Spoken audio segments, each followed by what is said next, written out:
Pourquoi la France est-elle aussi fermée aux thérapies naturelles et aux thérapies avec des plantes ou des champignons? Eh bien, la réponse, c'est parce qu'elle est profondément catholique. Beaucoup de gens se disent « Oh, la France est libérée des religions et du catholicisme ». C'est pas vrai du tout. Et au contraire, on assiste maintenant à un renouveau du catholicisme, mais un catholicisme profondément capitaliste. C'est-à-dire qu'il y a vraiment une alliance qui existe entre capitalisme et religion patriarcale judéo-chrétienne. Ces deux facettes d'une même pièce. Beaucoup de personnes croient que depuis, je crois que c'est 1905, qu'il y a eu la loi de séparation entre l'Église et l'État, mais il y a plein de choses qui n'ont pas été changées. On a gardé la même manière de se guérir, on n'a pas refait les livres d'histoire, par exemple, et toute cette histoire a été complètement faussée.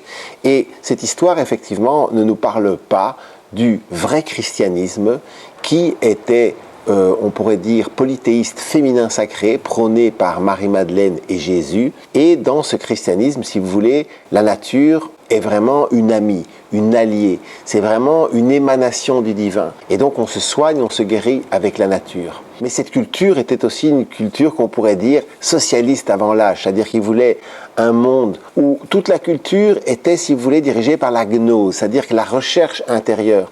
Et pour que les individus puissent faire cette recherche, il fallait au moins qu'ils soient rassurés sur leur besoin de se nourrir et leur besoin d'avoir un endroit correct où dormir. Et donc cette culture ne plaisait pas du tout aux Romains qui eux voulaient qu'une poignée d'hommes très très forts et très très riches dirigent le monde. Et comme ils ne sont pas arrivés à détruire le christianisme, ils l'ont infiltré et un beau jour ils se sont déclarés chefs et dépositaires uniques du christianisme et ils ont passé plusieurs siècles à tuer tous ceux qui n'étaient pas d'accord, à brûler les livres. Mais malgré tout ça, il reste encore des œuvres d'art, comme celles que je vous montre ici, dans des églises notamment et des cathédrales en France, où on nous parle de cette ancienne culture, dont un des piliers était la guérison par les plantes, et notamment avec les champignons magiques. Et donc, depuis à peu près le IVe siècle, depuis que le Vatican existe, ils ont interdit en fait l'herboristerie, ils ont diabolisé les champignons, toutes les personnes qui voulaient faire de la guérison avec, ils les traitaient de sorciers, et cela est resté. C'est ce que certains appellent l'inquisition pharmaceutique ou la mafia médicale.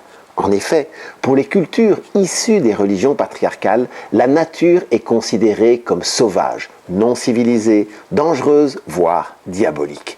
Elle doit être domptée, contrôlée, façonnée par la main de l'homme. Ainsi, on met des produits chimiques dans les sols pour contrôler la nature et on bourre les humains de chimie pour contrôler la nature humaine. Et c'est pour cela que la chimie est un outil essentiel de l'alliance capitalisme-religion et qu'elle est activement soutenue par les médias qui appartiennent bien sûr aux oligarques religieux. Et en France, effectivement, je suis désolé de le dire, mais 95% des médias sont aux mains d'intégristes judéo-chrétiens comme Bolloré. Et le président Macron, on oublie souvent de dire qu'il est jésuite. Il est avant tout un jésuite en mission et c'est ça qu'il faut comprendre. Et donc non, si la France est tellement rébarbative et a une politique ridicule, je dis bien ridicule par rapport au cannabis et aux champignons, c'est parce que l'Église ne veut pas qu'on légalise tout ça, et aussi parce que bien sûr la France est un des grands bastions de la chimie et des médicaments, et le jour où on comprendra qu'on pourrait remplacer à peu près tous les médicaments chimiques par des médicaments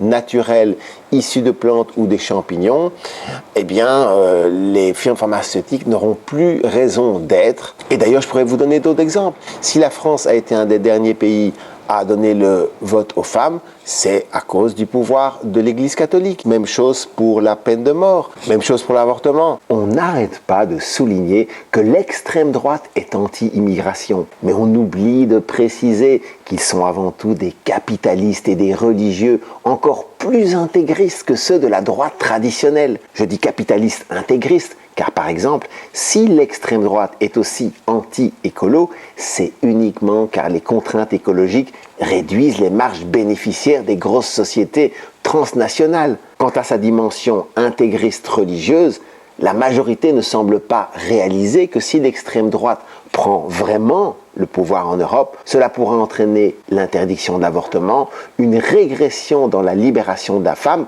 et un énorme recul pour les libertés en général dans de nombreux domaines. Et donc ça a des répercussions énormes. Quand je pense à tous ces jeunes à qui on donne des médicaments chimiques modérateurs d'humeur, mais je le dis franchement, Quelqu'un qui prend ces médicaments sur du moyen ou du long terme n'est plus un être humain, parce que ça nous coupe de notre ressenti, ça nous coupe, on ne peut plus sentir nos peurs, nos angoisses. Mais si on ne peut pas sentir nos peurs et nos angoisses, on ne peut pas évoluer. Et on est en train de fabriquer des générations de zombies.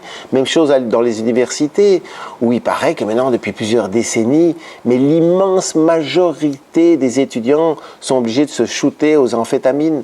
Et après, ils continuent surtout souvent dans le travail. Et quand je pense, moi, à toutes les personnes âgées aussi, qu'on bourre de médicaments. Moi, mes parents, c'est devenu les dernières décennies, c'était des zombies, c'était l'enfer, c'est l'horreur. Et tout ça, effectivement, s'ils étaient soignés avec notamment du microdosing de cannabis ou de psilocybine, tout le monde s'en sortirait beaucoup mieux. Mais on vit vraiment dans un monde basé sur la souffrance. Et c'est en ça aussi qu'on vit dans un monde ultra judéo-chrétien, où on déifie la souffrance, puisqu'il considère qu'au plus tu souffres dans cette vie-ci, au plus tu as de chances d'aller au paradis ensuite. Et donc, tout ça est effectivement lié. Et c'est pour ça, si on veut un jour créer un monde vraiment nouveau, il faut comprendre, il faut fuir toutes les injonctions patriarcales, des cultures patriarcales, parce que chacune d'elles est là pour nous freiner, pour nous rendre petits, pour nous rendre faibles. Et à la fois, tout ça est une expérience que l'âme fait pour voir toutes les souffrances et destructions auxquelles amène de s'éloigner de la culture originelle du féminin sacré. Et pour en savoir plus, il y a plein de super vidéos qui vous attendent. À tout de suite.